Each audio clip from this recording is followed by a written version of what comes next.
centenaire de mon père, le révérend Luciano Marche Morrejon, j'ai trouvé un de ses sermons d'août 1955, basé sur ce verset. Je copie un de ses paragraphes. Comment est-il possible que je la perde la couronne? Parce que les puissances du mal nous ont mené une guerre implacable. Le matérialisme et le spiritualisme sont les deux forces les plus redoutables, mais je vais en mentionner une de plus.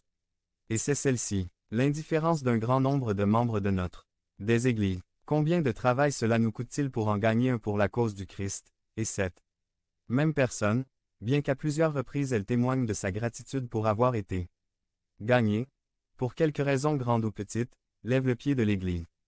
Qu'en est-il d'une équipe de baseball si l'arrêt court s'en va?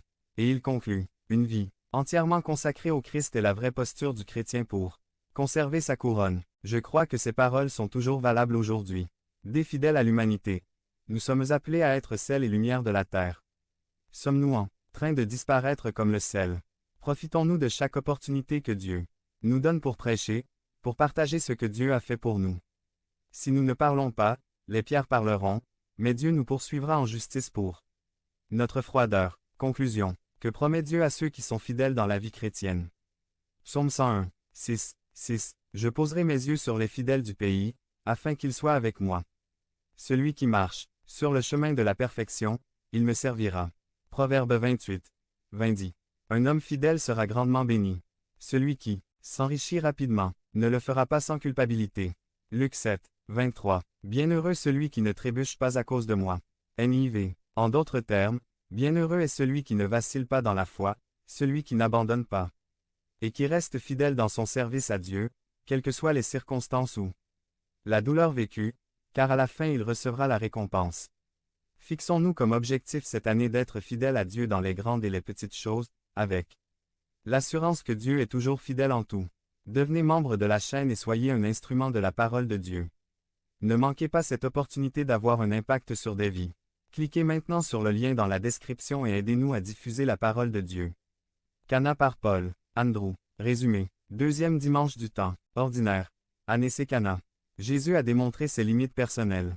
C'est ainsi que nous voyons dans l'évangile d'aujourd'hui qu'il reste légèrement en retrait, comme éloigné de la situation. Il dit à Marie, « Cela ne nous concerne pas, c'est-à-dire 563. Que pouvons-nous faire, vous et moi? C'est le problème du petit ami. Mon heure n'est pas encore venue, l'heure pour laquelle Dieu m'a appelé à agir. » Jésus utilise également des limites dans ses paroles. Il appelle sa mère femme, un terme qui n'est pas utilisé comme un mécanisme de distance mais, au contraire, comme une forme de courtoisie qui, de l'araméen, pourrait se traduire par dame, et comme disent les Colombiens, votre grâce. Jésus l'appelle également femme lorsque, depuis la croix, il dit à Jean 19. 26. Femme, voici ton fils. La femme d'Apocalypse 12. Un est à la fois une personne individuelle. Marie est un symbole collectif, son Église. Un grand signe apparut dans le ciel. Une femme vêtue du soleil, avec la lune. Sous les pieds et sur la tête une couronne de 12 étoiles. Jetons un coup d'œil aux limites dont Maria est consciente. Elle s'approprie les problèmes des autres. Ils n'ont pas de vin, dit-elle, voyant et sentant que la famille du marié est sur le point de subir l'humiliation. Mais remarquez quelque chose, le marié, son majordome et les invités ignorent complètement et avec bonheur que le vin est épuisé. Seul Marie, les servantes et maintenant Jésus le savent. Cependant, Maria ne devient pas idiote. Il ne demande pas à Jésus de faire apparaître plus de vin, il souligne seulement l'humiliation potentielle pour le marié.